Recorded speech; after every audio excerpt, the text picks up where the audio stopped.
Study 91 के official YouTube channel पर आप सभी विद्यार्थियों का मैं जीएस फैकल्टी जेपी सर हार्दिक स्वागत अभिनंदन वंदन करता हूं। आज एक बार पुनः प्रीलिम्स स्पेशल का ये स्पेशल एपिसोड और हम लोग आज पढ़ेंगे कॉन्टिनेंट, महाद्वीप क्या होते हैं, महाद्वीप कितने हैं, महाद्वीपों के बनने की प्रक्रिया क्या थी, वो कौन सा विद्वान व्यक्ति था जिसने महाद्वीपीय विस्थापन का सिद्धांत दिया। इन सभी तथ्यों पर एक एक करके हम लोग अध्ययन करेंगे। वैसे जानकारी के लिए आपको बता दें कि इस पृथ्वी पर सबसे बड़ा जो भूखंड है उसे महाद्वीप कहते हैं, या कह लो कि भूखंड की सबसे बड़ी इकाई जो है उसको महाद्वीप कहते हैं। और जब सभी महाद्वीप एक साथ जब जुड़े हुए थे तो इसे पेंजिया के नाम से जाना गया, लेकिन कार्बेनिफेरस युग के प्रारंभ में पेंजिया में जो है विघटन हुआ और विभिन्न प्रकार के महाद्वीपों का निर्माण हुआ।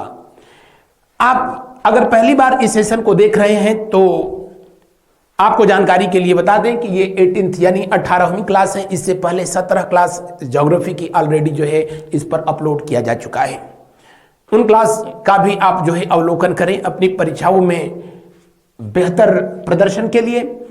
वैसे आप लोगों से विगत परीक्षाओं में पूछा गया है ये प्रश्न कि पेंजिया क्या था, पैथालस क्या था, विश्व का कौन सा महाद्वीप सबसे छोटा है, या महाद्वीपीय विस्थापन का सिद्धांत किसने दिया है, या किस महाद्वीप को सभ्यताओं का पालना कहते हैं, या किस महाद्वीप को विज्ञान की प्रयोगशाला कहते हैं। इस तरह के प्रश्न जो है आप लोगों से पूछे जाते रहे हैं। यह सेशन प्रतिदिन रात को 9 बजे आप लोगों को स्टडी 91 पर प्रसारित किया जाता है। शुरू करते हैं आज के इस सेशन को और आज का ये पहला सवाल आपके स्क्रीन पर, महाद्वीपीय विस्थापन का सिद्धांत किसने प्रस्तुत किया था? हैरी हैंस ने, एडवर्ड वेगनर ने, जॉर्ज लेमेंटेयर ने, या एफ.बी. टेलर ने? तो आपको जानकारी के लिए बताएं, वैसे तो पहली ही क्लास में मैंने जो है आप लोगों को इसके संदर्भ में बताया जो बहुत पूछा जाता है। जॉर्ज लेमेंटेयर ने बिग बैंग थियरी दिया था, यानी महाविस्फोट का सिद्धांत। आपसे पूछा जाए कि महाविस्फोट का सिद्धांत किसके द्वारा दिया गया, आप कहेंगे महाविस्फोट का सिद्धांत दिया था किसने? तो जॉर्ज लेमेंटेयर के द्वारा दिया गया था 1893 में, जिसका जो है एक्सप्लेनेशन किया गया था कब? 1967 में। और किसके द्वारा किया गया? अल्फ्रेड वेगनर के द्वारा किया गया था। किसके द्वारा? तो अल्फ्रेड वेगनर के द्वारा, वेगनर के महोदय के द्वारा इसकी व्याख्या की गई थी। हैरी हैंस जिसने प्लेट विवर्तनिक सिद्धांत दिया, इसके बारे में भी मैंने चर्चा किया था। प्लेट विवर्तनिक सिद्धांत, प्लेट विवर्तनिक सिद्धांत, प्लेट विवर्तनिक सिद्धांत जो है दिया गया था किसके द्वारा? तो आप कहेंगे हैरी हैंस के द्वारा जो है दिया गया था। और इन्होंने प्लेट विवर्तनिक सिद्धांत दिया तो बताया कि किस प्रकार से जो है पृथ्वी के अंदर जितने महाद्वीप हैं उतनी बड़ी जो है प्लेटें हैं। इसके अलावा जो है और भी छोटी छोटी प्लेटें हैं जो कि पृथ्वी के गति का अनुसरण करते हुए एंटी क्लॉकवाइज डायरेक्शन में पश्चिम से पूर्व की ओर गति करती हैं। हैरी हैंस ने प्लेट विवर्तनिक सिद्धांत दिया। हालांकि प्लेट शब्द का सबसे पहले उपयोग किया था जिस वैज्ञानिक ने, उनका नाम था विल्सन। विल्सन महोदय ने सबसे पहले जो है इसके लिए प्लेट शब्द का इस्तेमाल किया, लेकिन प्लेट विवर्तनिक सिद्धांत जिसने दिया उनका नाम था क्या? Harry Hans. अब रह गई बात कि महाद्वीपीय विस्थापन का सिद्धांत किसने दिया। बहुत से लोग जो है इस प्रश्न का सही उत्तर बता भी रहे होंगे, एडवर्ड वेगनर ने दिया था। किसने दिया? एडवर्ड वेगनर ने दिया था। और इस फैक्ट को जो है थोड़ा सा हम लोग देख लेंगे। जब सभी महाद्वीप एक दूसरे से जुड़े हुए थे तब उसे पेंजिया के नाम से जाना जाता था। किस नाम से जाना जाता था? पेंजिया के नाम से जाना जाता था। तो सबसे पहला पॉइंट अगर जो है आपसे पूछा जाए कि जब सभी जो है कॉन्टिनेंट एक दूसरे से जुड़े हुए थे तो उसको किस नाम से जानते थे? उसे जो है पेंजिया कहा जाता था। क्या कहा जाता था? पेंजिया। और पेंजिया के चारों तरफ जो है जो वाटर बॉडी थी, पेंजिया के चारों तरफ जो जल क्षेत्र था उसी को जो है किस नाम से जाना जाता था? तो आप कहेंगे कि उसको पैथालस कहा जाता था। क्या कहा जाता था? पैथालस। यानी वो दौर था जब कार्बेनिफेरस युग जो है अपने प्रारंभ में था, तब पूरा का पूरा जो है पृथ्वी का स्थलखंड आपस में जुड़ा हुआ था और उसे कहा जाता था पेंजिया। और एक ही महाद्वीप और एक ही महासागर था। लेकिन कालांतर में पृथ्वी की आंतरिक शक्तियों के कारण, आंतरिक शक्तियों के संदर्भ में मैंने चर्चा किया कि पृथ्वी के अंदर उसके दुर्बलतम मंडल में पाए जाने वाले, उसके एस्थेनोस्फीयर में पाए जाने वाले जो अल्फा बीटा गामा तरंगों को उत्सर्जित करने वाले रेडियो एक्टिव पदार्थ हैं, वो इतना अधिक मात्रा में विकिरण उत्पन्न करते हैं। रेडियो एक्टिव तत्वों के द्वारा जिन तरंगों का उत्पन्न जो है उत्सर्जन किया जाता है, जिसकी वजह से पृथ्वी के अंदर का टेम्परेचर जो है बढ़ जाता है और पृथ्वी के अंदर की जो चट्टानें हैं वो मैग्मा में कन्वर्ट हो जाती हैं। पिघली हुई चट्टान को ही मैग्मा कहते हैं, या कह लो कि किसी भी चट्टान का जो लिक्विड फॉर्म है उसी को मैग्मा कहा जाता है। वो गैस के रूप में बाहर आए तो उसे जो है लावा कहा जाता है। बहरहाल जो पेंजिया था, पृथ्वी की आंतरिक शक्तियों के कारण प्लस जो है सूर्य और चंद्रमा के आकर्षण की वजह से, किसके वजह से, सन और जो है मून, इन दोनों की आकर्षण शक्तियों का प्रभाव था कि पेंजिया दो भागों में टूटा और ऊपर वाले क्षेत्र को अंगारा लैंड के नाम से जाना गया। किस नाम से जाना गया? अंगारा लैंड के नाम से इसे जो है जाना गया। जबकि दक्षिण वाला जो क्षेत्र था इसी को गोंडवाना लैंड के नाम से जाना गया। किस नाम से? इसे गोंडवाना लैंड के नाम से जाना गया। गोंडवाना लैंड के नाम से इसे जो है जाना गया, दक्षिणतम हिस्से को। सूर्य और चंद्रमा की आकर्षण शक्तियां जो है इस पर जो है अपना प्रभाव डाला तो ये भी हिस्सा टूट करके अलग हो गया। आप मैप उठा करके जो है अगर देखिए तो ऐसा लगेगा कि जो है नॉर्थ अमेरिका, नीचे जो है ये साउथ अमेरिका, इधर जो है यूरोप और अफ्रीका से इस तरह से टूट करके अलग हुए हैं कि इनको ला करके अगर जो है एक साथ जो है मिला दिया जाए तो फिर जो है बिल्कुल समझ में नहीं आएगा कि जो है ये कभी यहां से टूटा भी हुआ था। बहरहाल ऊपर की तरफ जो है यूरोप कॉन्टिनेंट है, यहां पर अफ्रीका महाद्वीप है। इस वाले बेल्ट में हम लोग हैं स्टडी 91 वाले, नहीं, एशिया महाद्वीप के लोग। यहां पर कौन? तो यहां पर ऑस्ट्रेलिया सबसे छोटा महाद्वीप है और साउथ पोल पे यहां दक्षिणी ध्रुव पर जो महाद्वीप है उसी को हम लोग अंटार्कटिका के नाम से जो है जानते हैं। किस नाम से जानते हैं? अंटार्कटिका के नाम से जो है जानते हैं। इस तरह जो है कुल 7 महाद्वीपों का निर्माण हुआ। कितने महाद्वीपों का निर्माण हुआ? तो 7 महाद्वीपों का निर्माण हुआ। 1 2 3 4 5 6 7 महाद्वीप जो है बने, जिसमें सबसे बड़ा जो है महाद्वीप है, यानी एशिया जो है पॉपुलेशन और एरिया सब में सबसे बड़ा है, जबकि ऑस्ट्रेलिया पॉपुलेशन और एरिया दोनों मामले में सबसे छोटा है। और अंटार्कटिका में तो खैर लाइफ है ही नहीं, तो जनसंख्या में कम और अधिक होने का जो है कोई सवाल ही नहीं उठता है। तो कुल कितने महाद्वीप बने? 7। कितने महासागर बने? अगर जो है आपसे पूछा जाए तो महासागरों की संख्या कितनी है तो आप कहेंगे कुल महासागर कितने हैं? तो महासागर कितने हैं? तो 5 हैं। कौन कौन? सबसे बड़ा है जिसको पैसिफिक ओशियन कहते हैं, प्रशांत महासागर कहते हैं, प्रशांत महासागर कहते हैं, प्रशांत महासागर। उसके बाद जो है दूसरे नंबर का है जिसको जो है हम लोग कहते हैं अटलांटिक महासागर। क्या कहते हैं? अटलांटिक महासागर इसे कहा जाता है, अटलांटिक महासागर कहा जाता है। तीसरे नंबर का है जिसको कि हम लोग हिंद महासागर के नाम से जानते हैं। किस नाम से? हिंद महासागर के नाम से जानते हैं, हिंद महासागर के नाम से जानते हैं। चौथा किस नाम से जाना जाता है? इसे जो है आर्कटिक महासागर के नाम से जानते हैं, आर्कटिक महासागर के नाम से जानते हैं, जो कि उत्तरी ध्रुव पर जो है और सबसे अंतिम है जिसको कि किस नाम से जाना जाता है? सबसे अंतिम जो है उसे हम लोग कहते हैं अंटार्कटिक महासागर। तो जो है इस तरह जो है इनकी कुल संख्या कितनी है? 5 है। कितनी है? 5। यानी इस वाले बेल्ट में आप देखेंगे तो यहां प्रशांत महासागर मिलेगा, प्रशांत महासागर इस वाले बेल्ट में मिलेगा, प्रशांत महासागर। अगर इसको इक्वेटर मान लेते हैं तो ये उत्तरी प्रशांत महासागर हो जाएगा और इस वाले बेल्ट को जो है आप कह सकते हैं कि ये दक्षिणी प्रशांत महासागर है, ये दक्षिणी प्रशांत महासागर है। इसके अलावा जो इधर वाला बेल्ट है इसी को हिंद महासागर कहते हैं, ये हिंद महासागर है, इंडियन ओशियन है।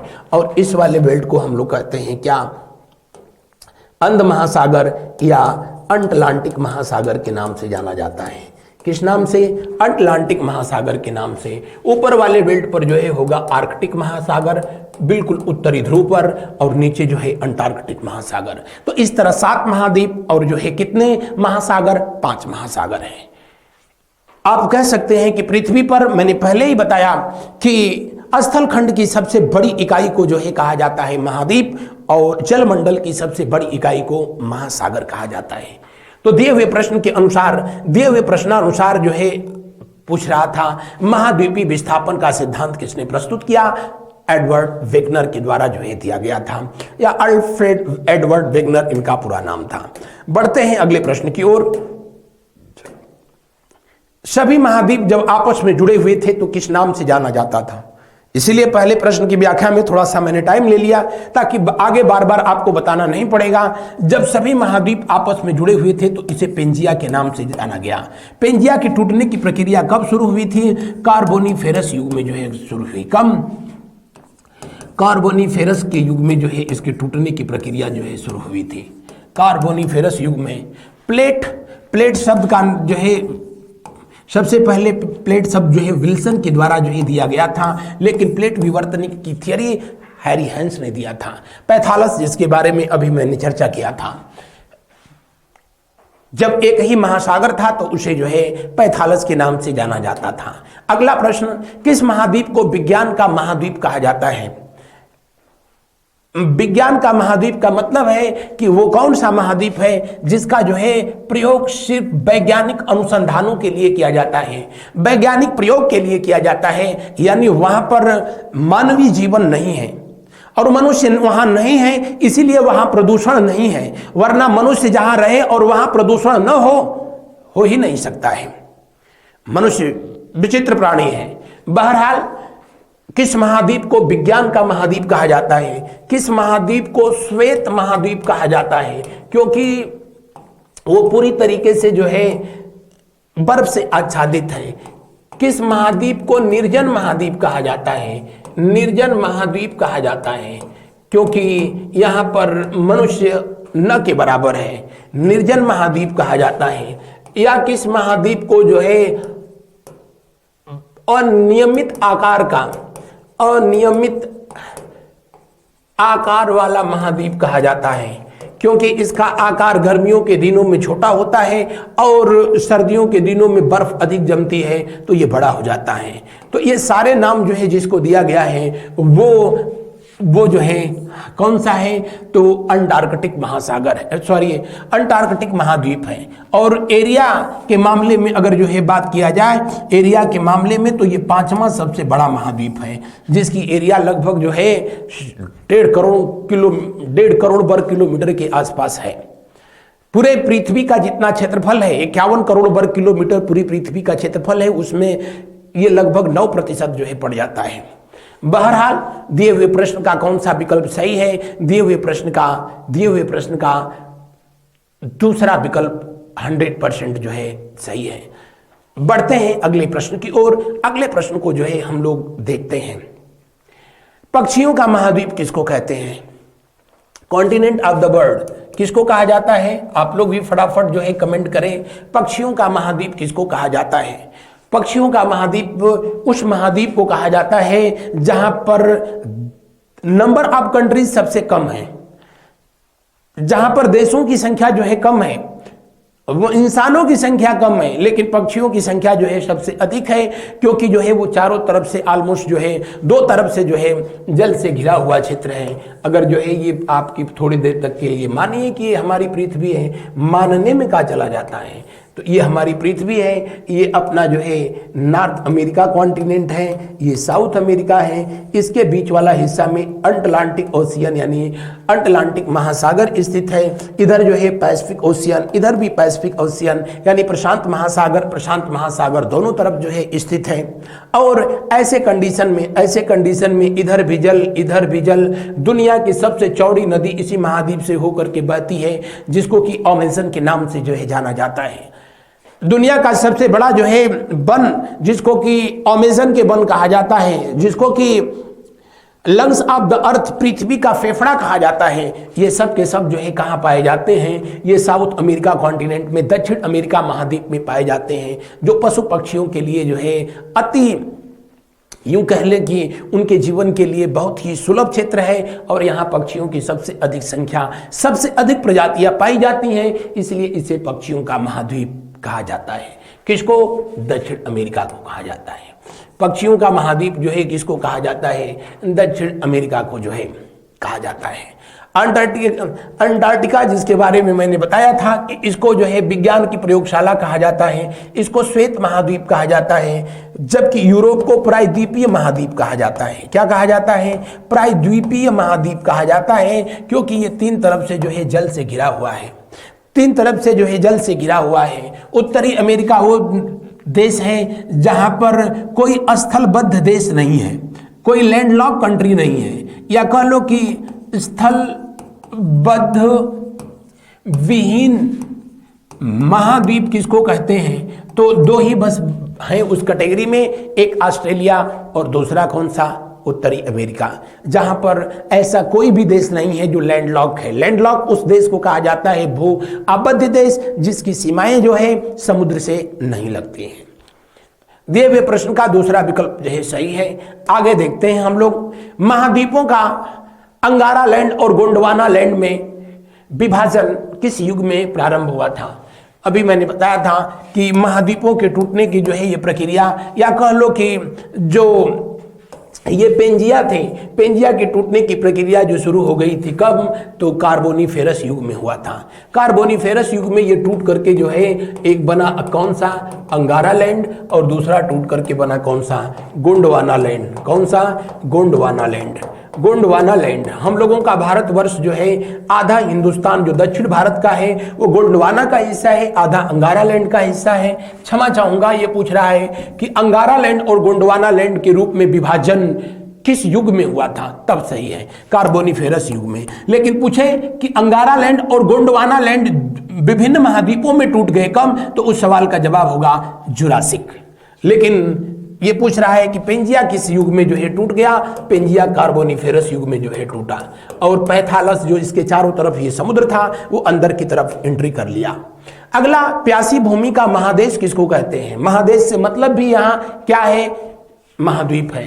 प्यासी भूमि का महादेश उसको कहेंगे जहां वर्षा कम होगी, और वर्षा कहाँ कम होती है?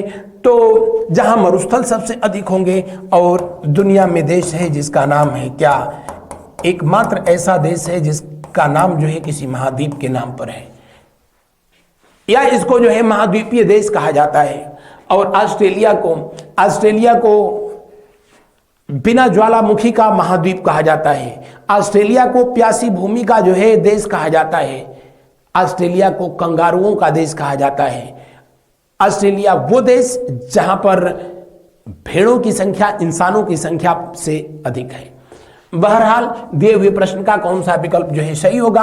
अंतिम विकल्प सही होगा। अंतिम विकल्प जो है सही होगा। अफ्रीका महाद्वीप को भविष्य का उम्मीद कहा जाता है। भविष्य का उम्मीद जो है कहा जाता है वो इसलिए कि यहाँ इतने बड़े पैमाने पर जो नेचुरल रिसोर्सेस हैं लेकिन अभी तक वो यूटिलाइज नहीं हुए, इसलिए आने वाले समय के लिए ये भविष्य का क्या उम्मीद है एक। हालांकि इसे अंध महाद्वीप भी कहा जाता है अफ्रीका महाद्वीप को। उसके पीछे रीजन ये है कि यहाँ सांस्कृतिक आर्थिक विकास जो है इतना आप कह लें कि बाद में हुआ कि इसे अंध युग के नाम से जो है यूं कह लें अंध युग के नाम से इसे जो है संबोधित किया गया। निग्रिटो नामक जातियों ने सबसे पहले यहाँ पर इनके आने का जो है प्रमाण मिलता है। उत्तरी अमेरिका महाद्वीप, दक्षिणी अमेरिका महाद्वीप, ये दोनों ऐसे महाद्वीप हैं जिनको कोलंबस के द्वारा, किसके द्वारा? कोलंबस। ये वही कोलंबस था जो चला था हिंदुस्तान को खोजने के लिए, लेकिन कोलंबस गया था हिंदुस्तान को खोजने के लिए, पट्टा पहुंच गया अमेरिका में पहुंचा था। अमेरिका में ये कब पहुंचा? 1492 में। तो इन दोनों महाद्वीपों के लिए उन्होंने जो है किस नाम का संबोधन किया? नई दुनिया का नाम दिया था। क्या नाम दिया था? नई दुनिया। लेकिन ऑप्शन में जब दोनों को दे दे तो हमेशा उत्तर को जो है अमेरिका को नई दुनिया के रूप में जो है संबोधित किया जाता है। नई दुनिया का नाम जो है उसने दिया था। बढ़ते हैं अब अगले प्रश्न की ओर। अगले प्रश्न को देखते हैं, प्रायद्वीपीय महाद्वीप किसे कहा जाता है? अभी मैंने बताया कि प्रायद्वीपीय महाद्वीप यूरोप को कहा जाता है। किसको कहा जाता है? यूरोप को प्रायद्वीपीय महाद्वीप कहा जाता है। वो इसलिए कि वो 3 तरफ से जल से घिरा हुआ है, और ऐसा कोई भी भूखंड जो 3 तरफ से जल से घिरा हुआ हो उसको प्रायद्वीप कहते हैं, और चारों तरफ से जल से घिरा हो उसे द्वीप कहते हैं, उसे द्वीप कहते हैं। तो यूरोप महाद्वीप को जो है प्रायद्वीपीय महाद्वीप कहा जाता है। क्या कहा जाता है? प्रायद्वीपीय महाद्वीप कहा जाता है। जब यूरोप महाद्वीप को मैं पढ़ाऊंगा 1 बाय 1 करके, तो वहां यूरोप को विथ मैप आपको जो है दिखाऊंगा और बताऊंगा कि जो है ये किस तरह से जो है एक प्रायद्वीपीय महाद्वीप के रूप में जो है कन्वर्ट हुआ है। बहरहाल यूरोप महाद्वीप जहां पर कि कुल देशों की संख्या जो है मोर देन 50 है। हालांकि सबसे अधिक जो है देशों की संख्या है कहां पर? अफ्रीका महाद्वीप में 54 है। हम लोगों की एशिया में जो है 48 कंट्रीज हैं, लेकिन अगर काउंटिंग के बिहार पर देखा जाए तो वहां पर भी संख्या करीब 50 से ऊपर चली जाती है, क्योंकि दुनिया में बहुतेरे ऐसे देश हैं जो कि स्वतंत्र अस्तित्व में हैं, लेकिन यूनाइटेड नेशन ऑर्गेनाइजेशन ने उसको मान्यता नहीं दिया। जैसे इजराइल एशिया महाद्वीप का ही देश है, बेहद चर्चा में देश है, और वर्तमान समय में अभी तक उसको यूनाइटेड नेशन ऑर्गेनाइजेशन ने एक देश की मान्यता नहीं दे रखा है, जबकि तिब्बत को एक देश की मान्यता दिया गया है हम लोगों के पड़ोस में, लेकिन हकीकत में तिब्बत है ही नहीं। तिब्बत को तो चाइना निगल गया। तो ऐसे जो है मामला जो है आपको देखने को मिलेंगे। ऑस्ट्रेलिया में जो है कुल देशों की संख्या 14 है, यहाँ पर कुल देशों की संख्या जो है 12 है। उत्तरी अमेरिका में कुल देश जो है 23 है। बढ़ते हैं अगले प्रश्न की ओर। अगले प्रश्न को देखें, द्वीपीय महाद्वीप किसको कहते हैं? द्वीपीय महाद्वीप वो महाद्वीप होता है जो चारों तरफ से जल से घिरा हो, या कह लो कि वो महाद्वीप जो कि चारों तरफ से किसी महासागर में स्थित हो, उसको द्वीपीय महाद्वीप कहते हैं। और आप जो है मैप उठा करके देखेंगे तो ऐसा बस एक नजारा दिखेगा। कौन सा? ऑस्ट्रेलिया। ऑस्ट्रेलिया को द्वीपीय महाद्वीप कहते हैं जो चारों तरफ से जल से घिरा हुआ है। तो दिए हुए प्रश्न में कौन सा विकल्प सही होगा? इनमें से कोई नहीं। ग्रीनलैंड जो कि विश्व का सबसे बड़ा महाद्वीप है, द्वीप है, विश्व का सबसे बड़ा द्वीप है, और ये अटलांटिक महासागर में स्थित है। किसमें? अटलांटिक महासागर में बिल्कुल उत्तर की तरफ जो है ये स्थित है। ग्रीनलैंड वो देश है जो कि जियोग्राफिकल रूप से ये उत्तरी अमेरिका का हिस्सा है, भौगोलिक रूप से उत्तरी अमेरिका का हिस्सा है, लेकिन इस पर शासन किसका है? डेनमार्क का। यानी पॉलिटिकली ये किसका हिस्सा है? यूरोप कॉन्टिनेंट का। द्वीपीय महाद्वीप किसको कहा जाता है? ऑस्ट्रेलिया को कहा जाता है। बढ़ते हैं अगले प्रश्न की ओर। इसको तो मैंने आपको जो है बताया कि इसे विज्ञान की प्रयोगशाला कहते हैं, प्रयोगशाला कहा जाता है, प्रयोगशाला कहा जाता है।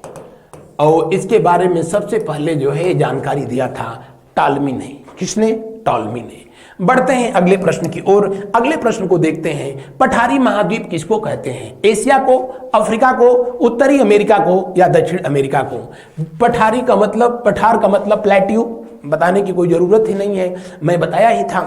शैल निर्मित ऐसी संरचना जिसकी ऊंचाई 1000 से ऊपर भी हो सकती है, उससे कम भी हो सकती है, और उसका शीर्ष जो है बिल्कुल फ्लैट हो, मेज की तरह समतल हो, तो ऐसे जो है प्राकृतिक संरचना को ही पठार कहते हैं।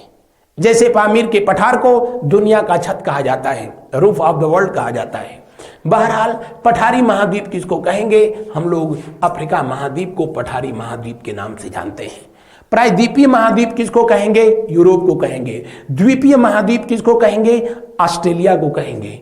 किसको कहेंगे? ऑस्ट्रेलिया को। सभ्यताओं का पालना किसको कहते हैं? एशिया को। धर्मों की जन्मभूमि किसको कहते हैं? एशिया को। विभिन्न धर्म संप्रदाय विभिन्न धर्म संप्रदायों की जन्मभूमि कौन है? एशिया है। लगभग ऑलमोस्ट सभी धर्म के जो धर्मगुरु हैं या देवता हैं उनका जन्म एशिया महाद्वीप में हुआ। हिंदू धर्म में तो जो है कहा गया है कि इस पृथ्वी पर जब जब प्रभु को अवतार लेने का जो है इच्छा किया तो उन्होंने एशिया महाखंड को चुना। एशिया में भी भारतवर्ष को चुना, और भारतवर्ष में भी उत्तर प्रदेश को चुना, चाहे अयोध्या के रूप में या मथुरा के रूप में या फिर अन्य क्षेत्रों के रूप में। बढ़ते हैं अगले प्रश्न की ओर। अगला प्रश्न को जो है देखते हैं। दक्षिण अमेरिका को पक्षियों का महाद्वीप कहा जाता है। क्या कहा जाता है? पक्षियों का महाद्वीप कहा जाता है। महाद्वीप कहा जाता है इसे, और महाद्वीप कहा जाता है। और उत्तरी अमेरिका जो कि यहाँ पर यूएसए और कनाडा, दुनिया में दो ऐसे देश हैं जिनकी बाउंड्री सबसे लंबी है और जिनकी बाउंड्री सीमा रेखा पर जो है किसी तरीके का कोई सिक्योरिटी नहीं है। बढ़ते हैं अगले प्रश्न की ओर। अगला प्रश्न देखें। निम्न में कौन सा कथन असत्य है? मरुस्थल विहीन महाद्वीप यूरोप। बिल्कुल सही है। यूरोप महाद्वीप में कोई डेजर्ट नहीं है, कोई मरुस्थल नहीं है, इसीलिए इसको मरुस्थल विहीन महाद्वीप कहा जाता है। 100% सही है। इसको अभी मैंने पीछे बताया भी था, इसको प्रायद्वीपीय महाद्वीप भी कहते हैं। क्या कहते हैं? प्रायद्वीपीय महाद्वीप कहते हैं। प्रायद्वीपीय महाद्वीप कहा जाता है इसको। किसको? यूरोप को। दुनिया का सबसे बड़ा देश यूरोप महाद्वीप में ही स्थित है, जिसका नाम है रशिया, और जो पिछले 2 सालों से सांस्कृतिक कार्यक्रम में व्यस्त है। किसके साथ? यूक्रेन के साथ। यूक्रेन यूरोप का दूसरा सबसे बड़ा देश है। ज्वालामुखी विहीन महाद्वीप किसको कहते हैं? अंटार्कटिका को कहते हैं। जी नहीं, ये बात गलत है। ये बात जो है गलत है, क्योंकि ज्वालामुखी विहीन, वहां पर ज्वालामुखी है माउंट इरेबस। यहाँ पर ज्वालामुखी है एक, जिसका नाम है माउंट इरेबस। क्या गजब जो है व्यवस्था है, चारों तरफ से ये बर्फ से ढका हुआ है और वहां पर एक ज्वालामुखी भी है, जो कि उस बर्फ को पिघलाने के लिए शायद ऊपर वाले ने ये व्यवस्था बना रखी है। सक्रिय ज्वालामुखी है। विषमताओं का महाद्वीप जो है किसको कहा जाता है? विषमताओं का महाद्वीप किसको कहा जाता है? विषमताओं का महाद्वीप जो है किसको कहा जाता है? विषमताओं का महाद्वीप किसको कहा जाता है? एशिया महाद्वीप को कहा जाएगा। पक्षियों का महाद्वीप, जी नहीं, ये गलत है। पक्षियों का महाद्वीप जो है दक्षिण अमेरिका को कहा जाता है।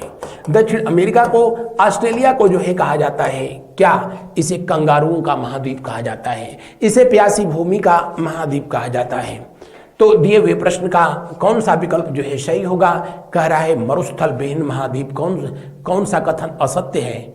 ओ माय गॉड, दो कथन असत्य हैं। दो कथन असत्य हैं। ये कुछ क्वेश्चन में जो है मिस्टेक है। क्वेश्चन में मिस्टेक नहीं, ये आयोग के द्वारा पूछा हुआ प्रश्न है। इन्होंने हूबहू जो है उसको उसी तरीके से जो है उतार दिया है, क्योंकि आयोग ने फिर इस प्रश्न को रद्द कर दिया था। बढ़ते हैं अगले प्रश्न की ओर। अगले प्रश्न को जो है देखते हैं। इसमें दो आंसर जो है हो जा रहे हैं। पूछ रहा है कौन सा जो है असत्य है, तो ये भी असत्य है और ये भी असत्य है।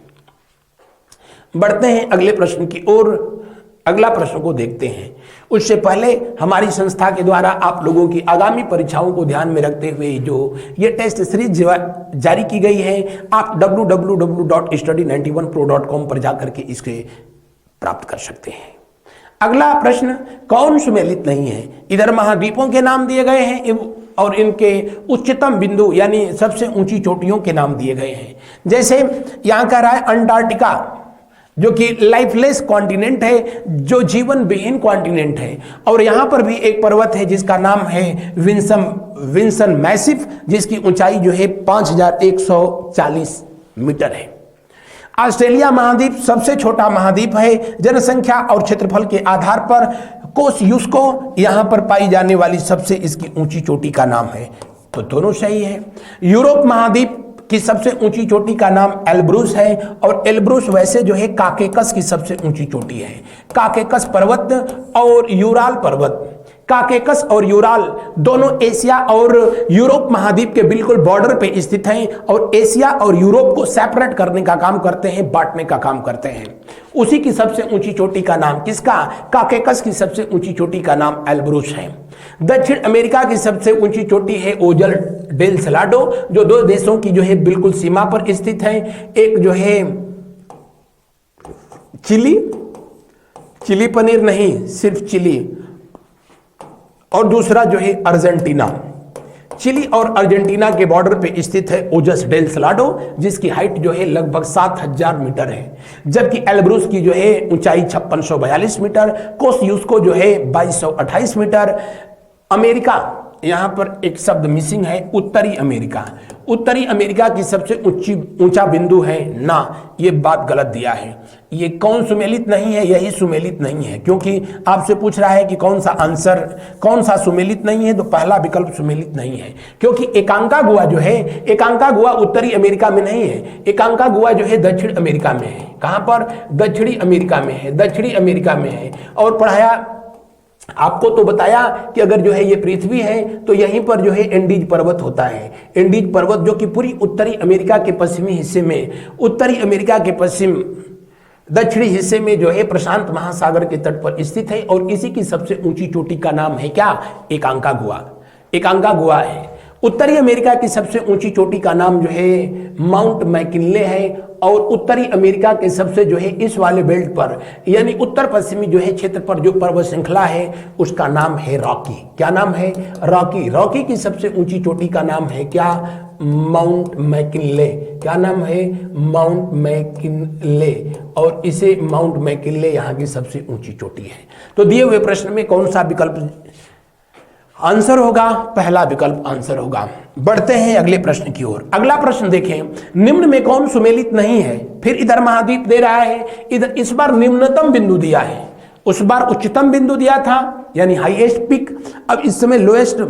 जैसे मृत सागर, डेड सी कहां पर स्थित है? एशिया महाद्वीप का सबसे जो है आप ये कह लें कि निम्नतम जो है बिंदु है, सबसे निचला जो है धरातल है, जो समुद्र तल से भी जो है लगभग 400 मीटर नीचे पड़ता है, जॉर्डन और इजराइल के ठीक बीच में स्थित है।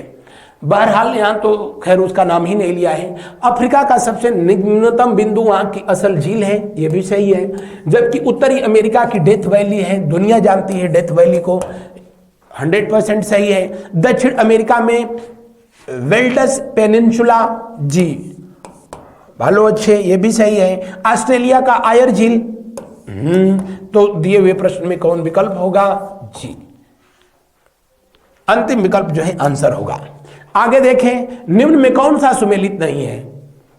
अच्छा, महाद्वीप है और उनके सबसे बड़े देश का नाम जो है दिया है, सबसे छोटे देश का नाम।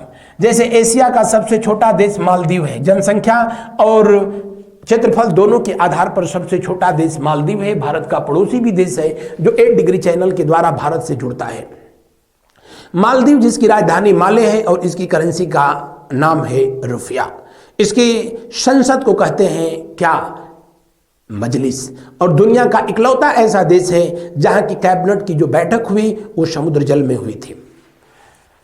मालदीव, उसके बाद ये ऑप्शन सही है।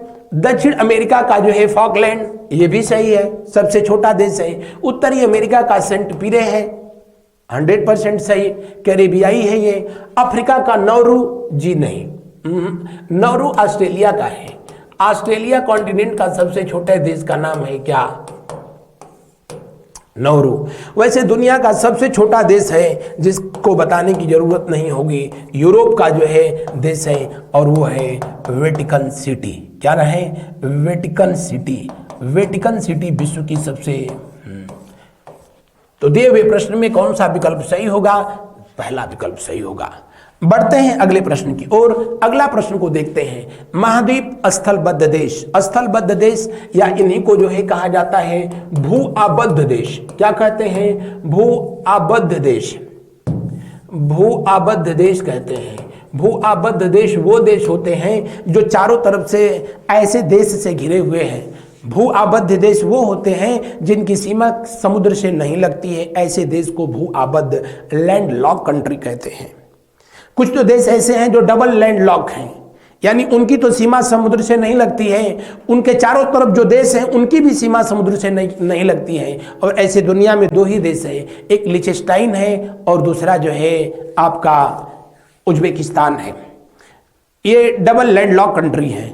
वैसे दुनिया में टोटल भू आबद्ध देश जो है कितने हैं? 45 है। कितने? 45 देश हैं। और एशिया महाद्वीप में कितने हैं? तो आप कहेंगे कि 12 देश हैं। कितने? 1 दर्जन ऐसे देश हैं जो कि लैंडलॉक हैं, लेकिन यहाँ का जो देश है कजाकिस्तान जो है पूरी दुनिया का सबसे बड़ा लैंडलॉक है, और अभी मैंने बताया कि डबल लैंडलॉक भी है। यूरोप महाद्वीप में कुल 15 देश हैं, ये भी सही है। दुनिया का सबसे छोटा लैंडलॉक कंट्री वेटिकन सिटी है, और उसको बताने की जरूरत नहीं, पूरी एरिया ही उसका 10.44 वर्ग किलोमीटर है। गुस्सा करके अगर जो है पैदल चलोगे तो कब उसको पार कर जाओगे आपको पता ही नहीं चलेगा। यूरोप महाद्वीप का सबसे यूरोप महाद्वीप में ऐसे लैंडलॉक कंट्री कितनी है? 15 है। अफ्रीका में कितनी है? 16 है। दक्षिण अमेरिका में कितनी है? ये गलत है, 2 है, वहां सिर्फ 2 ही है। एक कौन सा है? बोल्विया। क्या? बोल्विया, और दूसरा जो है कौन सा? पराग्वे। कौन सा? पराग्वे। यही 2 ऐसे वहां पर हैं जो कि लैंडलॉक कंट्री हैं। तो पूछ रहा है कौन सुमेलित नहीं है, तो डी विकल्प जो है सुमेलित नहीं है। डी विकल्प जो है सुमेलित नहीं है। बढ़ते हैं अगले प्रश्न की ओर। विश्व में कितने देश हैं टोटल लैंडलॉक? 45। एशिया में कितने हैं? यूरोप में कितने हैं? आप एशिया में हैं तो एशिया का याद रखें, या पूछेगा कि सबसे अधिक लैंडलॉक कंट्री कहां पर है, तो अफ्रीका में जो है सबसे कम है। तो यहां पर कहां नहीं है, तो 2 महाद्वीप हैं, एक है ऑस्ट्रेलिया और दूसरा है कौन सा? तो दूसरा है उत्तरी अमेरिका। ऐसे हैं जो बहुत वैसे हैं और इनका कोई भी लैंडलॉक जो है कंट्री नहीं है। आगे देखिए, आगे हम लोग देखते हैं एशियाई और यूरोपीय तुर्की को पृथक करने वाला सागर। तुर्की, जिसको कि यूरोप का मरीज कहा जाता है। किसका मरीज कहा जाता है? यूरोप का मरीज कहा जाता है। और तुर्की कुछ दिनों से खैर भारत के मामले में भी इसकी स्थिति बड़ी विचित्र जो है रही है। दोनों में पड़ता है, ये एशिया और यूरोप दोनों में पड़ता है। हालांकि एशिया और यूरोप में ऐसे कुल 5 देश हैं जो कि एशिया और यूरोप दोनों कॉन्टिनेंट में पड़ते हैं, और उसमें एक रूस है, दूसरा तुर्की है, तीसरा आपका जॉर्जिया है, चौथा कजाकिस्तान और अजरबैजान। तो टोटल 5 ऐसी कंट्री हैं जो यूरोप और एशिया दोनों में एग्जिस्ट करती हैं। लेकिन यहाँ तो पूछ रहा है कि एशियाई और यूरोपीय तुर्की के बीच में कौन सा सागर पड़ेगा? आप कहेंगे मरमरा सागर। यहाँ ये दिया है, मरमरा सागर जो है पड़ेगा। आप अगर जो है मैप को देखेंगे तो मैप में जो है अगर जो है आपको ये जो है तुर्की दिख रहा है, तुर्की होगा तो इस वाले साइड पर जो है आपको मरमरा जो है दिखेगा, मरमरा सागर। इधर जो है दिखेगा कौन सा? भूमध्य सागर, और इधर दिखेगा कौन सा? काला सागर। तो ये सबके साथ जो है सीमा साझा करता है, लेकिन यूरोप वाला और एशिया वाला, इन दोनों के बीच में जो सागर है उसका नाम जो है मरमरा सागर है। भूमध्य सागर जो कि अफ्रीका महाद्वीप और यूरोप महाद्वीप को जो है सेपरेट अलग करता है। इसके अलावा ये अफ्रीका को और किससे अलग करता है? तो अफ्रीका को ये जो है एशिया महाद्वीप से भी अलग करता है, यूरोप को जो है एशिया से अलग करता है। बढ़ते हैं अगले प्रश्न की ओर। अगले प्रश्न को जो है देखते हैं, विश्व में सबसे लंबी स्थलीय सीमा किन 2 देशों के बीच है? सबसे कम किसके बीच अगर जो है आपसे पूछता तो आप कहते कि स्पेन और किसके बीच है? मोरक्को। स्पेन और मोरक्को के बीच जो है इंटरनेशनल बाउंड्री सबसे कम जो है सिर्फ 85 मीटर की है, सिर्फ 85 मीटर की है। लेकिन सबसे बड़ी जो इंटरनेशनल बाउंड्री है वो संयुक्त राज्य अमेरिका और कनाडा के बीच जो है 8891 किलोमीटर की है। 8891 किलोमीटर की ये इंटरनेशनल बाउंड्री है। और वैसे भारत की बाउंड्री सबसे अधिक लगती है किसके साथ? तो वो लगती है भारत और बांग्लादेश के बीच लगती है। भारत और बांग्लादेश के बीच जो है 4096 किलोमीटर लगती है। पाकिस्तान के 3323 किलोमीटर लगती है इनके साथ। और चीन और रूस दुनिया के ऐसे देश हैं जिनके सबसे अधिक पड़ोसी देश हैं, और 14 से करीब 14 दोनों की जो है पड़ोसी देश हैं। बढ़ते हैं अगले प्रश्न की ओर। अगला प्रश्न जो है, लेकिन प्रश्नानुसार यहाँ कौन सा विकल्प सही होगा? दूसरा विकल्प सही होगा। अब आइए, गोलन हाइट्स के नाम से जाना जाने वाला क्षेत्र निम्नलिखित में से किससे संबंधित घटनाओं के संदर्भ में यदा कदा समाचारों में आता है? यह करंट अफेयर का मामला है। आजकल गोल्डन हाइट फिर जो है एक बार चर्चा में है, आजकल जेरूसलम चर्चा में है, आजकल गाजा पट्टी वेस्ट बैंक जो है चर्चा में है। 1967 में इजराइल जो कि मिडिल ईस्ट का जो है देश है, मिडिल ईस्ट एशिया का ये देश है, और 1948 में अपने अस्तित्व में आता है। आज तक इसको यूनाइटेड नेशन ऑर्गेनाइजेशन ने अपनी मान्यता नहीं दी है, लेकिन अघोषित रूप से अपना समर्थन दिया है, क्योंकि इसके साथ अमेरिका का हाथ है। इजराइल 1967 में ही सामरिक दृष्टिकोण से अति महत्वपूर्ण पहाड़ी जो क्षेत्र था, गोलन की पहाड़ियां, उसको कब्जा कर लिया। सीरिया का वो क्षेत्र था, लेकिन इस समय किसका हिस्से में है? तो आप कहेंगे इजराइल के हिस्से में है।